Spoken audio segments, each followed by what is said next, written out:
Elle est bonne sa paire.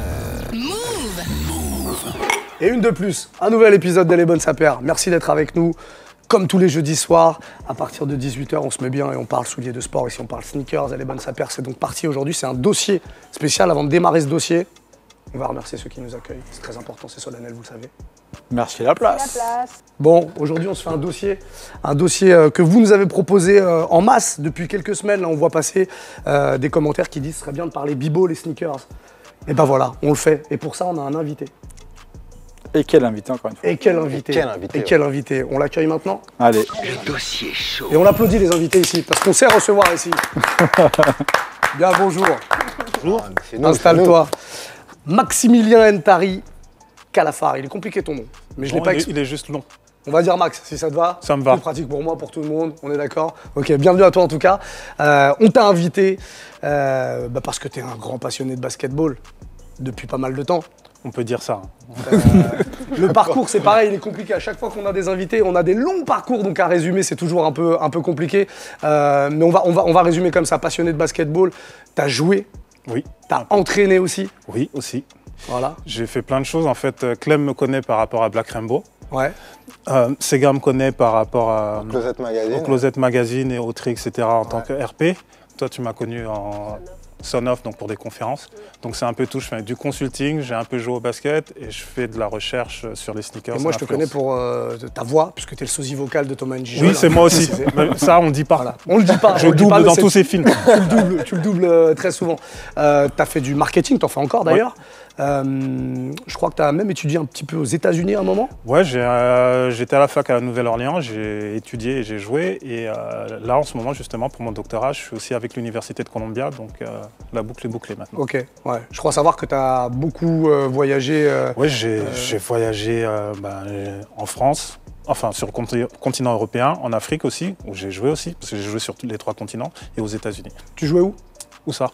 Au basket. Oui, mais Dans quel pays? Dans quel continent? Ah, pardon, excuse-moi, en France. Restons en France. C'est dit qu'il est En international. France, waouh. Région Salins, Besançon, le PUC, le ministère des Finances avec Moundir.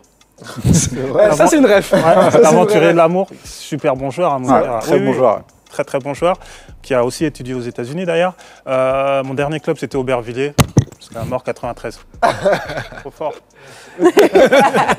Et on l'a pas précisé, parallèlement à tout ça, tu as beaucoup bossé avec Nike à l'époque où tu jouais et tu entraînais. Ouais, j'ai commencé avec Nike, donc de 95 à 2003, j'ai commencé avec Nike sur les Nike Camp, etc. On a développé sur plein de trucs. Mais sinon après, j'ai bossé avec quasiment toutes les marques et là, ça fait une dizaine d'années que j'ai bossé avec Adidas sur le basket. Et sur le running, mais énormément sur le basket, ouais. Ok. Donc tu fais en ce moment, en tout cas, du conseil pour des marques. Ouais. Tu diriges un média aussi depuis pas mal d'années qui s'appelle le Closet Mag, ouais. Un média sneakers. Ouais. Ok, donc moi je vous propose qu'on refasse un petit historique de l'histoire des sneakers dans le basketball. Tout part. Je te regarde, tu sais pourquoi je te regarde? On sait très bien d'où, tu vois. Tout part de Converse. Bah oui, on est d'accord là-dessus? Non. Alors ok, alors. La parole à Max en premier, Non, mais puis après tu interviens. je laisse d'abord parce que en fait c'est du marketing, donc c'est normal que... Évidemment. Bah, après, donc pour le marketing, du coup, 1908 Converse est créé, créé leur première paire en caoutchouc. Et après, je pense que le point de départ ou le trick, c'est Chuck Taylor, grosso modo, qui est basketteur semi-pro à l'époque, qui devient représentant chez Converse.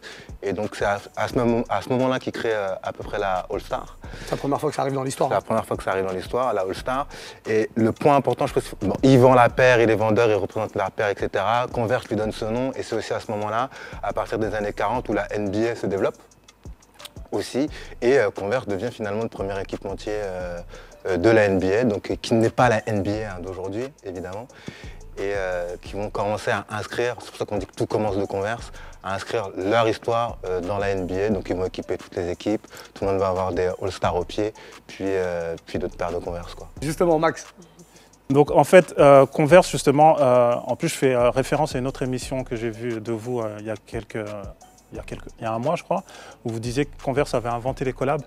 Et je suis d'accord avec ça. Première collab parce que... Le premier sponsoring, c'est effectivement avec un sportif ou un athlète. C'est avec Chuck Taylor. Oui, et toi, tu as même dit que c'était la première collab, si je me souviens bien. Mais et je suis d'accord avec vous parce que Chuck Taylor, en fait, il arrive chez Converse parce qu'il est consommateur et il leur jette une paire On peut dire des gros mots? On peut tout dire. Ok, il leur jette une paire à la gueule, il dit il faut changer à semelle, etc. Donc il intervient aussi dans le design et la conception de la chaussure. Et bien sûr, le boss de Converse lui dit bon, mais puisque tu es si malin que ça, t'as qu'à nous montrer ce que tu fais, et puis va vendre des paires, et puis après, on connaît l'histoire. Mais en fait, quand on regarde vraiment l'histoire, et du coup, Converse a fait tout son marketing autour de ça. Ce qui est normal. Mais quand on regarde l'histoire, Spalding, qui est l'un des plus anciens équipementiers de chaussures, on trouve des pubs de Spalding dès 1904-1908 sur les premières chaussures de basket conçues pour le basketball. Ok. Et ça, on peut encore trouver des images. Donc il y a énormément d'archives là-dessus. Et donc Spalding, c'est basé là-dessus. Mais si on cherche encore plus en amont, on trouve des photos d'archives. Donc le basket a été inventé en 1891 et dès 1892, en fait, on trouve, quand on regarde les photos des joueurs, on voit qu'ils ont des paires conçues pour le basket au pied d'une marque qui s'appelle Colchester. Donc 1 an après. Mais bon, comme souvent, en fait, l'histoire est écrite par les vainqueurs. Et donc Converse étant ce qu'il est, fait tout son buzz là-dessus et on retient Converse. Ok, mais c'était intéressant. Vous aviez l'info? Ouais. Ok, très bien. Mais pour le coup, moi je trouve ça assez drôle de voir qu'il y a une hégémonie aussi énorme de Converse, parce qu'en gros ils avaient quasiment l'exclusivité. Sur 20 ans, ouais. Sur même plus que ça, on peut dire que jusqu'aux années 60-70, ils étaient quasiment l'équipementier exclusif au niveau chaussures, quoi, quasiment. En fait, il y avait 3, ils se tiraient la bourre. Il y avait Converse, il y avait, comment ça s'appelle, PF Flyers, que tu connais bien. Il y avait Pro Kids aussi. Ouais. Donc en fait, le marché, il était quand même assez équilibré, mais Converse, c'était plus un équipementier, c'était un multisport. Donc les mecs du foot américain, ils s'entraînaient avec, les runners s'entraînaient avec, ils habillaient la délégation américaine au JO. 84, tous les militaires, je ne sais pas si j'ai dit, justement, tous les militaires, ils faisaient leur training camp avec, et c'est comme ça que les Converse sont arrivés en Europe, parce qu'après ils ont équipé l'armée, en fait, ils ont équipé l'armée pendant la Seconde Guerre mondiale. Seconde Guerre mondiale, et quand ils débarquent en Europe, ils débarquent avec des Converse. Voilà, c'est beaucoup plus facile. Voilà. Alors que les autres n'avaient pas cette puissance marketing, les PF Flyers, etc., qui étaient juste cantonnés au sport aux États-Unis. Mais sont quand même, et puis Keds en plus, c'est quand même la marque qui a inventé la sneakers. Donc ils avaient quand même leur mot à dire dedans. Alors les premiers concurrents pour Converse, ils arrivent à quelle période? Années 80. Quand arrive 70. Les années 70, il y a Puma qui fait une paire pour Clyde Frazier. Donc la fameuse Clyde qu'on connaît tous. Je pense que c'est l'un des premiers pro modèles, il me semble. C'est le premier pro modèle. En 68 ou 69, Puma signe Clyde Frazier qui en fait lui aussi modifie la Suède, qui était portée par Tony Smith, on connaît toute l'histoire, etc. Il l'a modifié, il l'a fait plus large, il a un peu changé la semelle, etc. C'est pour ça qu'on les confond souvent. C'est pour ça que souvent on ne fait pas la différence entre la Clyde et la Suède. C'est parce que c'est une extension, c'est une adaptation de la Suède à son pied, entre guillemets. C'est une adaptation de la Suède à son pied. Elle aussi, contrairement aux autres qui étaient toutes en canvas plutôt, celle-là est en Suède, donc elle maintient mieux la cheville. Et donc c'est déjà une révolution technologique qui aujourd'hui peut paraître un peu illusoire, mais à l'époque, on passe de la toile à du Suède, en fait, c'est énorme. Mais très vite, en fait, Adidas s'enchaîne, puisque dès 69, ils sortent la Superstar. Et là, la Superstar, c'est la première chaussure de basket en cuir. Et donc, dans les années 70, 75% des joueurs NBA étaient en Superstar. Et 90% des joueurs NBA étaient en Adidas. Parce qu'ils ont aussi sorti les top 10 à ce moment-là. Et ils ont aussi sorti les top 10, et les Americana aussi, qui étaient la chaussure officielle de la NBA. À l'époque, il y avait 2 ligues qui se tiraient la bourre. Ok, on accélère un petit peu. Du coup, on arrive dans les années 80 cette fois-ci. Et là, il y a notre ami Jordan qui... Nike qui arrive et qui révolutionne le game. Oui. Je pense raconte l'histoire. Tiens, Mylène. Au départ, je crois que ça a commencé avec la Air Force One en 82, avant que ce soit la Jordan 1 qui soit implantée avec Michael Jordan. C'est en 84 que Nike signe un des plus gros contrats de son histoire avec Michael Jordan. Et 1 an plus tard, en 85, il sort la Jordan 1. On en a déjà parlé, mais Michael Jordan qui ne voulait pas aller chez Nike à la base. Oui, il voulait aller chez Adidas initialement. C'était ça. Tout à fait. Et donc du coup, on retravaille la Dunk pour en faire une Jordan 1. Et du coup, c'est une paire qu'il porte sur les terrains de basket, qui n'est pas forcément autorisée parce qu'elle n'est pas aux couleurs des codes vestimentaires imposés par la NBA en fait. Et donc, ce qui se passe, c'est qu'il a de nombreuses amendes payées par Nike, à hauteur de $5 000 à peu près. Ça, c'est du marketing, justement. Ouais. C'est Exactement. du total marketing. Parce Ils que peuvent pour se le permettre quand même. Ouais, mais c'est une histoire. Je pense que si on recherche un peu, l'histoire, elle est pas exacte en fait. Ouais, C'est pas du tout la Jordan 1 qu'il a au pied, c'est la Airship qu'il a encore à ce moment-là. Et il reçoit la lettre 3 mois après avoir porté la paire et derrière, il ne la reporte pas. Donc le truc des amendes, Ouais. c'est vraiment du marketing, c'est une histoire revisitée pour faire vendre le truc. Mais clairement, En tous les c'est cas, joli, ça elle est sympa à ça, raconter, ça a cette histoire. fonctionné et comme tu Et dis, on- le marketing marche. Ça a et- super bien fonctionné parce qu'en fait, ils ont fait toute leur pub là-dessus. La Là-dessus. NBA ne veut pas que vous les portiez, donc Ça. mettez-les. Mais c'est même pas la même paire de chaussures, Ouais, ouais. c'est pas le même code couleur, ça n'a rien à voir. Mais ça a fonctionné. Et oui, effectivement, Nike arrive avec la Jordan. Avec la Jordan, et il faut savoir qu'à cette époque, Nike c'est une marque de running. Ouais. Et ils essaient depuis 10 ans de s'installer dans le basket parce qu'ils sentent qu'il y a se un passe coup à quelque jouer. chose. Et quand ils signent Jordan, en fait, c'est un petit mec qui s'appelle Sonny Vaccaro en fait, qui a trouvé Jordan déjà, qui l'a emmené chez Nike, Flair incroyable, hein. qui a un flair incroyable, qui a tout inventé en sport marketing. Et en gros, Nike voulait suivre les processus habituels, c'est-à-dire signer plusieurs joueurs, ce qu'ils avaient fait avec Moses Malone, avec les autres avant. George Ervin, qui était aux Spurs, enfin voilà, ils voulaient faire une écurie de joueurs pour contrer Adidas et Converse. Et Vaccaro a fait non, vous donnez tout le budget à ce petit mec qui s'appelle Jordan. Mais Jordan, il n'a rien prouvé pour l'instant. Il était bon en université, mais voilà, on ne sait pas en fait. C'est du sport, donc c'est un prospect. Et Vaccaro insiste. Pour se faire signer Jordan, il faut mettre l'argent sur la table parce que lui, il veut Adidas ou Converse, porté par sa star Dr. J. Ils mettent l'argent et surtout, ils lui disent on va créer toute une ligne pour toi, comme pour les tennismen. Là, Jordan, avec son ego, il fait ah ouais, il y aura des survêtements à mon nom, des t-shirts, des shorts et des chaussures. Et c'est un carton en fait. À l'époque où Nike signe Jordan, ils sont à 100 millions de chiffre d'affaires, 100 millions de dollars de chiffre d'affaires. Et juste avec la sortie de Jordan, ils sont à 250 millions. Donc la Jordan génère 150 millions, beaucoup plus que la marque n'avait jamais fait de sa vie. Donc c'est le carton pour Nike, mais après, il va y avoir des rebondissements autour de cette chaussure. Ils ont juste tout compris. Puisqu'à l'époque, effectivement, tu avais Converse qui avait des sponsors. Tu avais Larry Bird, T'avais tout le monde, ils avaient les plus tu avais gros. Magic, ils avaient les plus grosses stars, mais qui n'avaient pas la résonance encore de Jordan. Et Jordan, en fait, il a eu cette résonance et évidemment, il y a tout le marketing qui va derrière et toute la paire qui va derrière. Pour le Et coup, c'était un sacré pari. Hein. c'est un Pour le sacré coup, pari, ouais. Le gars avait fait 3 saisons universitaires, ok, il avait mis un shoot décisif pour gagner un titre, Avec des Converse. avec des Converse en plus. Mais c'est vrai c'était un vrai pari, quoi. On pouvait pas être C'est la sûr première fois, que ça d'ailleurs, allait qu'ils être ont fait ça. C'est surtout que une qui aurait telle pu idole, penser qu'aujourd'hui, en 2021, les Jordan 1 en plus s'arrachent. quoi. Et c'est pour ça que Converse n'a pas signé en fait. On a déjà Bernard King, Larry Bird, Isaiah Thomas, on a toutes les plus grosses stars de la Magic. NBA, les De 10. l'époque, ouais. Les 10 plus grosses superstars sont chez Converse. Vous me ramenez un petit mec, ouais, il a l'air sympa, mais on va On pas le lui connaît donner pas, quoi. plus d'argent que ça. Qui c'est lui C'est Jordan qui Est-ce que ça aurait marché pareil si ça avait été chez Converse en plus Non, parce qu'il fallait vraiment mettre le marketing sur lui. Et pour la petite histoire, la Jordan 2, en fait, elle ne marche pas. Déjà, la Jordan 1 marche super bien au départ, à sa sortie, mais après, elle reste dans les rayons et elles sont vendues chez Kmart, etc. C'est pour ça que tous les skateurs la mettent, parce qu'ils les trouvent à 15 $. La Jordan 2 ne marche pas. La Jordan 3, il veut se barrer. Les Tinkerfield rentrent dans la course. Ça, c'est encore une autre histoire. En fait, c'est là aussi, c'est que ils ont pris des risques avec la ligne Jordan. Pour les coloris pour la première, pour la technologie ensuite. Sur la 2, ils enlèvent le branding de la marque. Il y a le Sur cuir. la 3, ils créent. Ouais, il y a les faits tout complètement made in Italy, donc sur un cœur hyper premium qu'on n'a pas l'habitude de voir sur les chaussures de sport. Ils enlèvent le swoosh. Sur la 3, ils apportent l'elephant print, l'air apparent. Enfin, ils ont pris vraiment des risques à chaque fois sur la ligne. Et c'est aussi ça qui a fait que ça a parlé aux gens, que ça.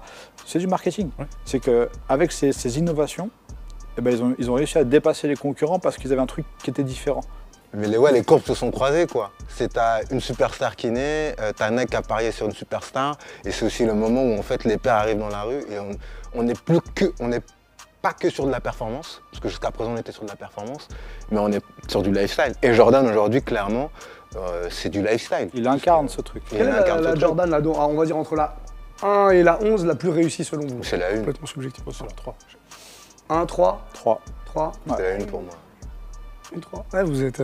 Voilà, 3. Mettez-nous en commentaire, tiens, quelle est la Jordan entre la 1 et la 11. On va faire un petit sondage comme ça, la plus réussie. On quitte Nike et Jordan et puis on va s'intéresser aux années 90. Est-ce que c'est l'âge d'or des souliers de basket? C'est l'âge d'or de la basket, c'est l'âge d'or du basket. C'est l'âge Donc, d'or on du en plein hip-hop. L'âge d'or du hip-hop. Du hip-hop, c'est l'âge d'or. New Jack Swing. C'est l'âge d'or de toute notre culture. Ah en fait. ouais, New Jack Swing, ouais, début des années 90. Oui, parce qu'en fait, quand on dit l'âge d'or 90, en fait, la bataille, elle a commencé fin 80 pour les sneakers. Et c'est la période du New Jack Swing. En fait, la bataille, elle est sur les technologies visibles. Donc ça commence avec la 3, qui sort en 88, qui est la première à montrer la bulle d'air, mais les autres, ils postent. C'est-à-dire que Jordan sort son système Wave, Adidas sort le système torsion pour que tout le monde voit, et surtout, Reebok arrive avec le système Pump Et ouais. en 89. On en parlait dans l'émission la semaine dernière, justement. Et là, ça met tout le monde d'accord. C'est la chaussure la plus chère déjà. Ouais. Jordan plafonne à $100, la Pump arrive à 170. C'est du jamais vu. En France, ça dépassait les 1000 francs. On à est l'époque. à 1500, 1300, 1490, je crois. C'est très cher. Et c'était incroyable de voir une paire à l'époque. Ça tu peut, pouvais si gonfler. tu le convertis en euros aujourd'hui, c'est pas aussi impressionnant. Oui, non. Mais à l'époque, extrêmement 1200, cher. 1300 francs dans une paire de baskets, c'était C'était n'importe quoi. inenvisageable, Non, c'était quasiment le double du prix moyen d'une paire de baskets à l'époque. Donc si on part sur une paire à 200 euros aujourd'hui, en fait c'est comme si quelqu'un arrivait avec une paire performance à 400 euros. Donc ça met quand même tout le monde d'accord. Et que tous les gamins veulent s'arracher, enfin s'arrachent. Et Reebok Ceux qui ont les était moyens, très très fort à l'époque. Ils sont d'ailleurs passés la première marque de sport au monde, parce que Adidas commençait à battre de l'aile. Converse était sous perfusion. Ils avaient encore le contrat avec la NBA, mais au niveau se technologie, terminait, etc., ça se terminait. plus à innover. Ils n'avaient pas assez d'argent. Ils étaient bons aussi sur la pub. Ils faisaient beaucoup de pubs comparatives, souvent. Oui. Je vous invite à les regarder sur YouTube et elles sont excellentes parce que c'est autorisé là-bas. Et genre un gars qui saute à l'élastique avec une pump, avec une révolution, le mec à la révolution il tombe, le mec avec la pump remonte. Enfin, ils ont des pubs extraordinaires et ils étaient très forts en marketing. Ils étaient très forts en marketing et leurs athlètes jouaient le jeu aussi. On parle beaucoup de Michael Jordan, mais il y avait un joueur qui était aussi fort que lui, mais qui gagnait moins, qui s'appelait Dominique Wilkins, mais aussi spectaculaire. Et lui, il était signé par Reebok.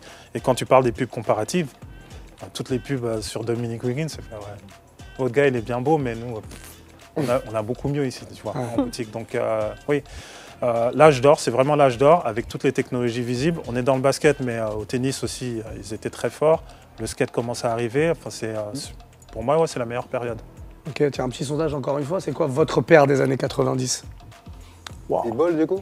Bah ouais, on est là-dedans. Vous pouvez me reciter une Jordan, mais Je vais pas faire Moi, le c'est métier. le cas. Celle qui m'a fait tomber dedans vraiment et qui m'a marqué de dingue, c'est la Jordan 8 Aqua. Je me souviens très bien à l'époque, j'ouvre un mondial basket, je tourne sur une page, elle est en double page énorme. C'est incroyable. Je me souviens de la claque que j'ai prise. C'est pas forcément ma paire préférée, mais je me souviens vraiment de la claque qu'elle m'a mise, celle-ci. Bah, moi je pense qu'elle a mis une claque aussi à notre ami Ah ouais. Damien. Quoi. Ah C'est ouais, l'une ouais. des premières Ah, j'étais en compétitions de basket 3e, qu'on a eues. et c'est la première paire que j'ai eu un peu chère. Et j'en ai profité parce qu'à l'époque, j'avais encore des petits pieds, je faisais du 38 et du coup, elle était moins chère en 38 taille junior. Et j'ai réussi à négo, est-ce que je peux l'avoir? Et j'ai réussi à l'avoir. Et ouais, ah ouais. Elle sentait l'émotion dans son regard, grave. les petits frétilles. Alors, je me livre rarement, mais. Max, c'était quoi toi? Moi, il y en a trop, mais je vais en donner 2. Je vais même en donner 3 quand même. Alors, il nous fait une Sega. Ah, non mais là le droit, moi j'ai pas de paire. Alors, je dirais la Reebok Kamikaze 2 de Sean Kemp, un joueur de fou, et la chaussure visuellement, etc., elle est juste extraordinaire. Grand dunker aussi. Ouais, il y a la Fila Grand Hill 2, Ah oui, Alors Tupac. Tupac encore, hip-hop, Voilà. l'arrière de la pochette, Tupac, hop, mignonne. Et puis je remonte juste avant, 88, il y a Reebok qui sort l'Integrity High, c'est mon Graal, je la cherche encore, avec une plaque, ça ressemble à du TPU sur le côté, elle est fantastique. Voilà, c'est mon top 3. Tu trouveras ton grade. Mylène, même si c'est pas ton époque. Voilà, c'est pas mon époque. Enfin, je suis née dans cette époque-là, mais voilà. Ce serait la Up Tempo. Parce qu'en termes de silhouette, malgré le fait qu'elle soit justement hyper épaisse, etc., je trouve qu'elle a quand même un aspect visuel et design hyper travaillé. Et c'est celle-ci, du coup, qui m'a beaucoup marquée à l'époque. Voilà. T'es sur quel up-tempo? La une. Avec la Le R. R sur le côté. Sega, non? Moi je suis pas du tout b-ball. Mais ouais, la Air Jordan, mais moins pour la paire du coup que pour ce qu'elle représentait parce que c'était un personnage incroyable, le Jordan à l'époque. Quoi. On le disait, il y a eu cette période où les paires de b-ball sortent des parquets et du coup vont se retrouver à la télé, au cinéma, un petit peu partout. Vous avez un souvenir d'une paire qui vous a marqué hors parquet? Moi, mon premier souvenir placement de produit, c'est vraiment Do the Right Thing. Où, justement, je me demandais même quelle paire il portait parce que les Jordan n'étaient pas commercialisés en France à cette époque. Et j'ai vu C'était quoi, une 4, une 5? Une 4. Une 4. 4 et j'ai vu ce film, j'étais à Bruxelles. C'était au cinéma à Bruxelles. Eux, ils les avaient déjà. Bon bah Mylène, pas trop de souvenirs de l'époque. Et toi, t'es- Désolée, mais là, Et ouais, le rap, et évidemment le rap, Ah, parce mais qu'on n'en a pas Corin, parlé, mais... mec, moi, je raconte souvent, je pense que tous ceux qui ont à peu près nos âges, tout le monde voulait avoir une Air Force One blanche, mais pas parce que Encore c'était une aujourd'hui, paire hein. de basketball. Hein. C'était parce que tous les rappeurs avaient leur baggy, leur paire de Converse, du coup, leur All-Star à l'époque. Et leur paire d'Air Force et leur One paire d'Air Force propre. One propre, blanche, clean, tu vois. La légende qui dit que Jay-Z, Jay-Z. Et Dame Dash aussi. il emporte. voilà. Portait une fois la Air Force et après... Fat Joe aussi. Fat Joe, ouais, Mais, la fameuse... Mais c'est aussi ça, quoi. Mais c'est ce qu'on raconte un peu aussi depuis tout à l'heure. C'est les nagent entre le basketball et la rue qui... C'est tellement mélangé maintenant, je pense qu'il y en a même beaucoup qui achètent même plus les paires parce qu'elles sont des paires de basketball, mais parce que ce sont des paires de basket, quoi. C'est surtout là où ça s'est dilué entre la culture hip-hop, le b-ball, la rue, etc. C'est là qu'il y a eu vraiment ce mélange en fait. Et plus ça allait, plus la génération qui arrivait en NBA était touchée par cette culture et la véhiculait derrière en fait.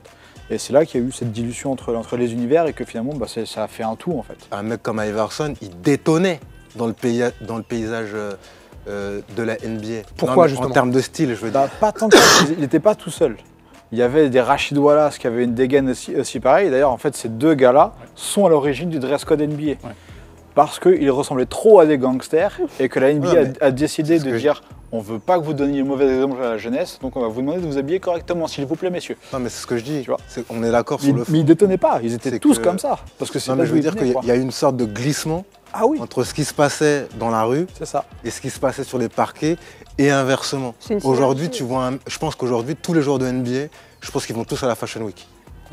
On parlait d'Iverson, qu'est-ce qu'il a apporté? Lui, il était chez Reebok. Qu'est-ce qu'il a apporté dans le game du soulier b-ball?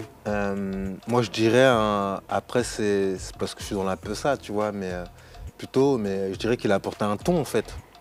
Enfin, ce qu'on appelle un ton, une taste en anglais, un goût par rapport à ça. Ce qui manquait cruellement avant. Avant, tu avais grosso modo Jordan et les autres. En plus, c'est tellement une superstar que je pense que peu de gens se souviennent des joueurs qui ont marqué aussi cette époque-là autour. Et Iverson, il a apporté ça un peu. Et ça, c'est ce truc-là qu'on retrouve encore aujourd'hui. Ce qu'il a ramené à Reebok, c'est exactement ce que Jordan a ramené à Nike, c'est la coolness. C'est-à-dire qu'ils avaient déjà des joueurs super forts. Ils avaient Shaquille O'Neal, ils avaient des mecs qui tabassaient. Mais par contre, Iverson il arrive, il est super fort au basket, mais surtout, il ramène une street cred. Les rappeurs commencent à mettre du Reebok parce que, enfin, c'est aussi très localisé aux US, mais ils mettent beaucoup de Reebok parce qu'ils veulent être comme Iverson. Iverson, il a des tatouages comme le mec de la rue. Donc, C'était le ce, corps rose, ouais, le- ce mec, la il me petite ressemble, éponge. je veux m'habiller pareil que lui. Il a une attitude, il a des tatouages, il a les cornes roses comme tu dis, il met des baguilles, il a des chaînes en or partout, il a du diamant. Enfin, voilà. Et tout ça, ça apporte une street cred à Reebok qui fait que la marque, il est devenue super cool grâce à Iverson. Ouais. Comment on explique qu'au fil du temps, du coup, il y ait moins de paires b-ball qui se retrouvent dans la rue? Il y en a encore, mais beaucoup moins qu'à cette époque-là. Bah, je pense À que- quel moment il y a eu ça a foiré? Je sais pas tellement à quel moment, mais en tout cas, faut voir quand même en termes de design, c'est hyper épais, peut-être pas toujours confortable pour de la marche ou marcher. Quand je dis de la marche, c'est pas de la marche en randonnée, hein, bien entendu, c'est marcher comme ça dans la rue. Oui, voilà, dans le lifestyle tous les jours. Donc je pense que clairement, en fait, on s'adapte pas à quelque chose de plutôt, comment dire, de global en fait. Il y a des gens qui vont porter des paires de basketball, il n'y a pas de problématique, mais mais en fait, il faut vraiment, je pense, avoir aussi ce style-là, et tout le monde ne l'a pas, et je pense que... Le fait d'aller vers la performance, ça a creusé En fait, il y a l'écart. ça, c'est que Tu vois, par exemple, la paire dont on parlait la semaine dernière, celle-ci. bah, en fait, à la grande époque, justement, au début des arrivées de Jordan, etc., il n'y avait pas de rétro. C'est-à-dire qu'on vivait sur l'instant présent, entre guillemets, en termes d'offres de marché. Donc la paire de baskets qui était cool, elle était portée aujourd'hui et c'était ce qui était disponible. Tu n'avais pas de flashback dans le passé. Aujourd'hui, le marché et depuis de nombreuses années, il est complètement mené par le rétro, à tous les niveaux, b-ball, running, cross-training, etc. On vit que dans le passé. La consommation, il suffit qu'on regarde un peu ce qu'on a au pied, on n'a que du rétro au pied, que ça. Et aujourd'hui, le but des marques dans la performance, justement, c'est d'aller vers la performance, et donc d'offrir des designs qui sont beaucoup plus innovateurs, avec des technologies différentes, des silhouettes différentes, qui sont vraiment orientées performance. Et ça colle pas à la réalité de marché de lifestyle en fait. Il y a quelques modèles qui arrivent à sortir de là de temps en temps, mais ça se fait rare en fait, et c'est ça qui est compliqué. C'est qu'aujourd'hui on est sur deux problématiques et deux exigences différentes. Il y a aussi le deuxième truc, c'est le temps. C'est que ces paires-là ne nous parlent pas à nous peut-être maintenant, mais peut-être que dans 10-15 ans, en fait ces paires on va les porter. Et là on est beaucoup trop proche, je pense, par rapport aux sorties, on va dire, des nouvelles paires, pour se rendre vraiment compte de l'impact finalement que ça va avoir sur les plus jeunes. Et puis voilà quoi. Et le basketball, entre guillemets, la NBA, aujourd'hui, tout le monde a accès à, tout le monde a des abonnements, tout le monde a, etc.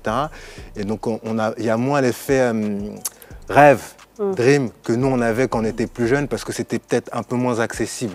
Donc aujourd'hui, en vrai, tu veux avoir une paire, peu importe laquelle, tu peux l'avoir. Donc les marques, je pense, ne sont même plus obligées de communiquer là-dessus. Et du coup, ont repris juste leur rôle premier, qui est celui d'équiper pour la performance les sportifs. Okay. Avant de faire un petit point sur ce qui se passe en ce moment sur les sorties, je crois que tu nous as ramené une petite paire. Ah oui. Oh oui. Une sorte de petite Levi. Pour que j'ai porté forcément, parce que je porte toutes mes paires. En rock. Elle va peut-être parler à Clem, parce que c'est une époque. Putain, tu veux voir? J'ai des grands pieds. Hein. Ah bah écoute, c'est pas moi qui vais te juger. C'est pas moi qui vais te juger. J'étais à l'époque de Black Rainbow, du coup. Et c'est Adidas, quand ils ont essayé ils se sont essayés au lifestyle. C'était une de leurs premières collaborations sur une paire performance. On est en quelle année là? Ça, c'est du 2007-2008. Ouais. Ce modèle-là, c'est avec Gilbert Arenas. Et du coup, ils ont fait un pack. Pour contrer Nike qui était sur un joueur, notre figure de pro, eux ils ont dit non, nous on a 5 joueurs, c'est un roster, on a une équipe, et donc on fait un pack pour nos 5 joueurs pour montrer que le basket c'est un sport d'équipe. Mais ils sont partis sur des codes totalement rétro et New Jack. C'est vrai. Et donc il y a pas mal de codes qui rappellent les Mutombo des années 90, ouais, là. les couleurs, etc., à l'époque du Kente, du X-Clan, etc. Et chaque joueur, il y avait Kevin Garnett, Gilbert Arenas, Chauncey Billups, T-Mac et Duncan. Chaque joueur avait sa paire et son make-up. Donc j'ai pris le make-up le plus fou, que j'adorais et que j'adore toujours d'ailleurs, avec Gilbert Arenas, qui était un joueur aussi complètement dingue. Mais Underground, c'était une marque de streetwear super bonne. Le mec travaille encore, Dustin Canalin, mais sa marque n'existe plus trop. Mais là, il vient de lancer une collab avec Elegear, dont on n'a pas parlé, mais qui était très fort dans les années 80 sur le b-ball aussi. Ouais, Underground, c'était une marque de textile, donc, mais qui était hyper orientée b-ball vintage. En fait. À une époque où c'était pas super cool d'être orienté b-ball vintage. Ouais, c'est beau. Et t'as plein de petits détails, hein. T'as vu, la matière du ballon sur le côté et tout. Enfin ouais, t'as plein de trucs. Là, c'est gravé au laser. Enfin, il y a plein de détails. C'était bien foutu. Et oui, je me souviens de ce pack qu'on avait chez Black Rainbow à l'époque. Alors, on va revenir à aujourd'hui. Il y a le retour de modèles rétro et puis il y a aussi des modèles de maintenant qui sortent, des trucs un peu futuristes. Est-ce que la tendance est en train de revenir ou comme on le disait, b-ball c'est b-ball et... Non, clairement, on en parlait juste avant. C'est très segmenté aujourd'hui. La performance est pour la performance, même s'il y a des essais. Tu vois, typiquement, nous, chez Foot Patrol, on a proposé les dernières Westbrook, etc. C'est pas le truc qui marche, quoi, réellement. Les gens qui jouent au basket vont les acheter. Les gens qui veulent marcher tous les jours et être stylés, ils vont pas aller là-dessus. Mais en plus, même, juste pour poursuivre sur ce que tu dis, je veux dire que même les basketteurs professionnels, tout à l'heure, tu disais quelque chose de très juste. C'est qu'à l'époque, ils pouvaient être amenés à porter leur paire sur le parquet dans la rue. Mais aujourd'hui, les joueurs de basketball, ils portent pas leur paire dans la rue. Justement. Ils ont tous des paires signées, mais en fait, ils portent d'autres paires dans la vie de tous les jours, quoi. Je galère à l'attraper, mais quand même, c'est pas vraiment une déballe, mais on est obligé de faire une petite acrobatie quand même. C'était beau. Un peu? Un peu. On se la fait en mode déballe? Bah, c'est un peu. Il y a quoi là-dedans, là? Il y a une paire de maintenant? Une b-ball? Ouais. La Jordan, la dernière Jordan. Laquelle? Frère, je sais même pas, je t'ai dit, je suis même pas b-ball. Pas le b-ball. La 30? 30 combien? Je sais pas, il y a quoi? On a passé les 30. Max, pronostic? Ouais, 36, ouais. 36, hein, c'est ça. 36, hein. C'est ça qu'on a dedans, là? Ouais. Non, ou c'est la future Reebok. Ouais, Celle pour le All-Star Game. J'ai un push. Honneur à notre invité quand même. Bien sûr. Voilà, comme ça on l'a devant, vous allez pouvoir me dire ce que vous en pensez. Ah, c'est Bon, nice. déjà, c'est une Jordan. C'est une Jordan 35. Ah, c'est 35. On est à 35. On est à 35. Ah, c'est trop. Par contre, la boîte est magnifique. Ouais. Oh. La boîte est magnifique, ouais. Des roses, c'est beau. Et la C'est paire est- mignon. Et la paire est du beau. Oh. Waouh, Allez, 75, hein. le collet dessus. Paris. Pour rebondir sur ce que vous disiez juste avant, moi je dis que les marques, elles travaillent sur leurs deux CEO, elles bossent main dans la main. C'est-à-dire qu'elles sont obligées, pour leur crédibilité, d'avoir des produits performance. Mais maintenant, à chaque fois qu'elles insufflent des produits performance, sachant que la vache à lait, c'est le rétro ou le lifestyle, ils sortent aussi des produits lifestyle. Et là, c'est le parfait exemple, c'est une paire performance, mais c'est une collaboration Paris. Ici, c'est Paris quand même. Et donc voilà, la boucle est bouclée. Non, et puis même par rapport au lifestyle, sur le même modèle, ils ont fait des collabs avec Fragment, Ouais. qui est pour le coup le truc le plus hype et le plus lifestyle possible, quoi. Tu la vends déjà ça? Celle-là, non, on l'a pas. Par exemple, même la Fragment, on l'a pas eu. On a eu les deux autres modèles, donc la Jordan 3 et le modèle Running, là, qui allait avec. Pour le coup, ça, je l'ai pas. Et j'ai tendance à penser que ça s'adresse pas forcément à un marché très européen. Ça, c'est des trucs que tu vas retrouver clairement dans la rue, aux États-Unis, Ouais. parce qu'ils sont friands de ce genre de modèle. En Europe, j'y crois pas trop. Ça va pas être notre type de clientèle, quoi. Ouais, je te rejoins totalement parce qu'en fait, quand on regarde l'histoire de Jordan, celle qui marche, c'est les rétro, de la 1 à la 13. Tout ce qui est sorti en performance après, ça marche pas super bien. Les Américains, ils sont encore sur une silhouette, notamment New York, etc. Ils sont encore sur des silhouettes b-ball. Et là, en plus, tu as ajouté Paris dessus. C'est fini. Donc, ouais. à la Miami, sexiness, à Los Angeles, à New York, voilà, non, mais moi, j'ai une Ah ouais, Paris. c'est- Voilà. Ils savent que 75 c'est Paris ou pas? Non, mais c'est écrit Paris Il sur écrit la boîte Paname de la derrière. C'est Jordan. écrit? carrément. C'est écrit? Ouais, Sur l'étiquette? si Sur c'est la écrit boîte, sur oui. l'étiquette, c'est largement suffisant pour Ah, C'est écrit Paname, sur ouais. la boîte, le Ah, vendeur c'est fait le écrit taf. Paname. et Est-ce qu'ils voilà. savent que Paname c'est Paris? Mais, Non. Ils le Ouais. savent avec Non. la PSG. Ouais, Non, mais là, c'est écrit Paris sur la boîte. Bon, ok. ouais. Ça Parce va. que le style américain, c'est quand même grosse paire de b-ball ou New Balance, gros pantalon large, baggy, sont gros des- hoodie, en quoi. short, je la vois Ça a bien. très peu changé. hein. Ouais, je la trouve Au super steak. belle. Ouais, Elle est très jolie, réussi. Ouais, il y a beaucoup de détails. C'est On a un bien, petit ça. aperçu tiens, de ce qui se fait là en 2021 sur des paires b-ball, que ce soit des paires rétro qui reviennent ou alors des modèles beaucoup plus récents comme celui-ci. Est-ce qu'il y a un modèle qui se détache du reste selon vous? Clem, je ne sais pas. Est-ce que toi, comme tu peux analyser le marché en tant que CEO de la boutique Foot Patrol, c'est quoi la tendance? Bah, juste- Qu'est-ce qui sort du lot là? Là, aujourd'hui, effectivement, il y a une tendance de remettre un peu le b-ball sur le marché par différents aspects. Donc, il y a par le côté performance, comme on l'a dit, où les marques essayent de mettre les produits performance en boutique. Comme je vous l'ai dit, on a la Westbrook en boutique. Là, on a une collab sur une paire de Westbrook également, donc qui fait le crossover entre la performance et le lifestyle.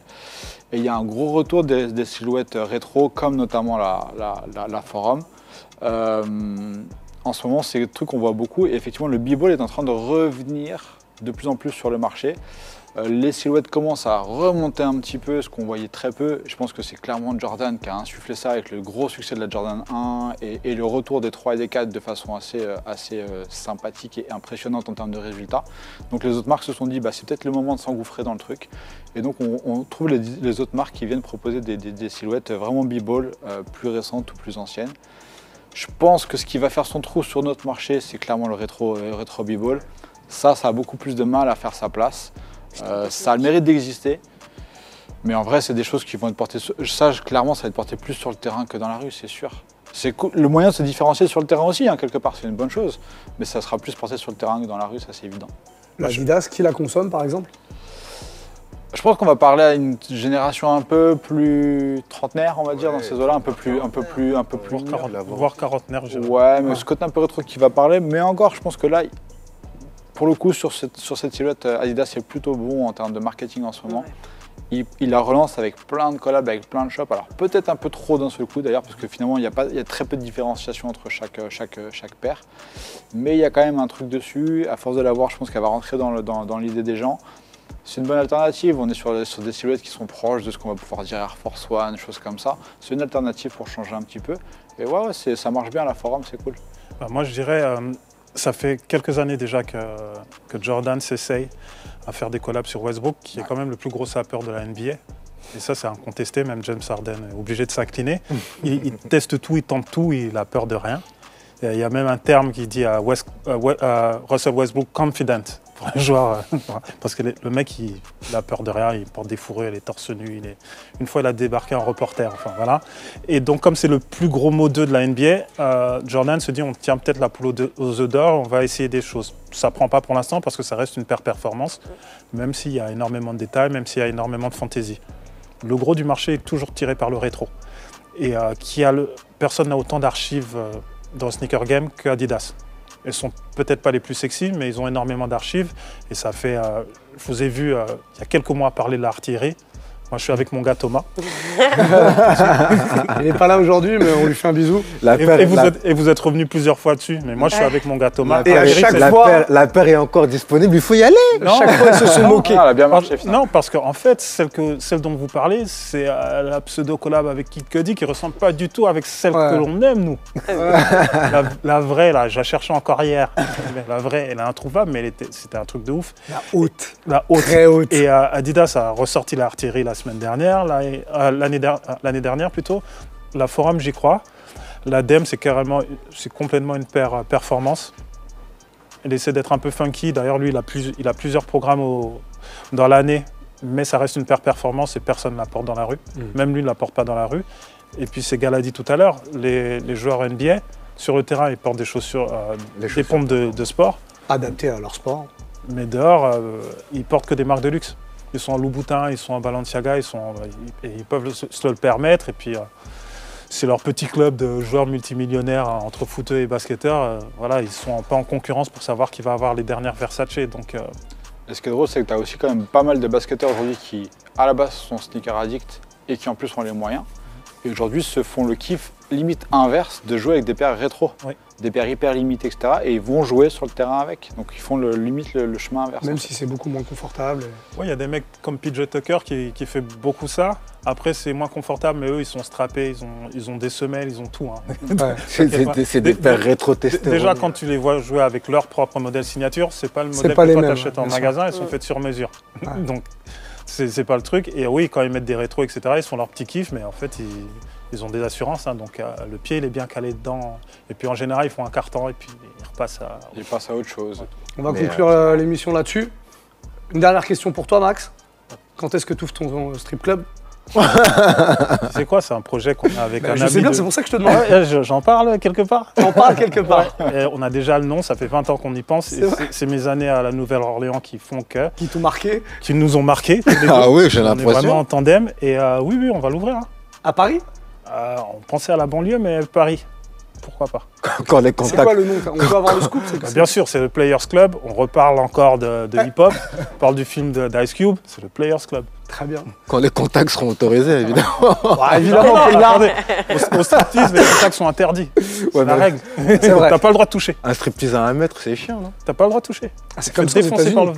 Tu te fais défoncer par le videur. Donc c'est un strip club à l'américaine. À l'américaine. On est américain, nous. Avec du sud, hein, pas les trucs qu'on voit à New York, etc. C'est le sud. sud. Le vrai. Le sale. Celui qui t'a traumatisé. Ah, le sale. Le sale, il a dit. On termine là-dessus, du coup. N'hésitez pas, comme d'habitude, vous mettez des petits commentaires. Proposez-nous des dossiers pour les semaines à venir. Merci à tous, en tout cas, d'avoir participé. Merci à toi, Max. C'était très cool. Merci beaucoup. Jeudi prochain, 18h, nouvel épisode des Bonnes Sapeurs. On sera en mode actu et ce sera le retour de Thomas, a.k.a. le fabuleux. Allez, bisous tout le monde. Ciao. Move Radio, Hip Hop Nation.